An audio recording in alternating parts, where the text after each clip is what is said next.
Bom, nesse trabalho eu vou falar sobre o realismo e o romantismo e eu vou citar os pontos principais e as características dele.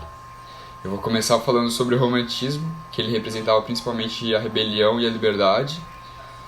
Esse movimento ele foi interligado à literatura, à política e às artes. Essas artes elas eram voltadas para o cotidiano do homem burguês durante o século XIX. E nesse processo também houve a valorização das emoções, da intuição e o abandono do racionalismo.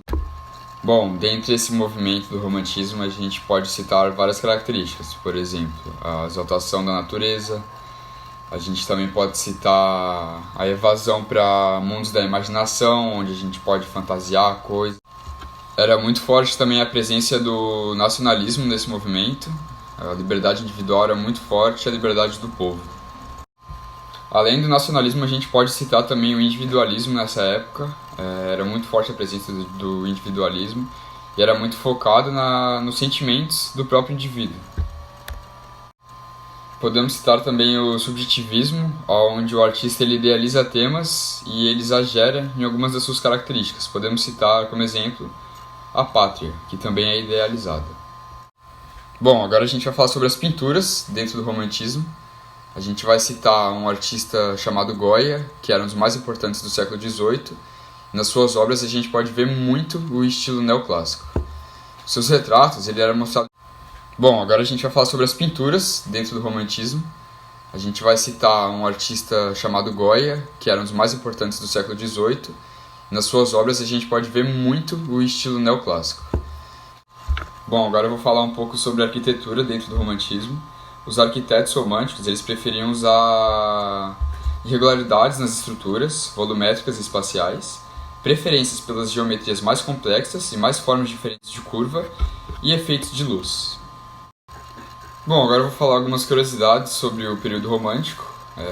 Durante esse período foi criado a bicicleta, o telefone e o automóvel. Bom, agora eu vou falar um pouco sobre o realismo. Esse movimento ele surgiu na França por volta do ano de 1850 e ele foi mais ou menos até o ano de 1900, ele durou até o ano de 1900.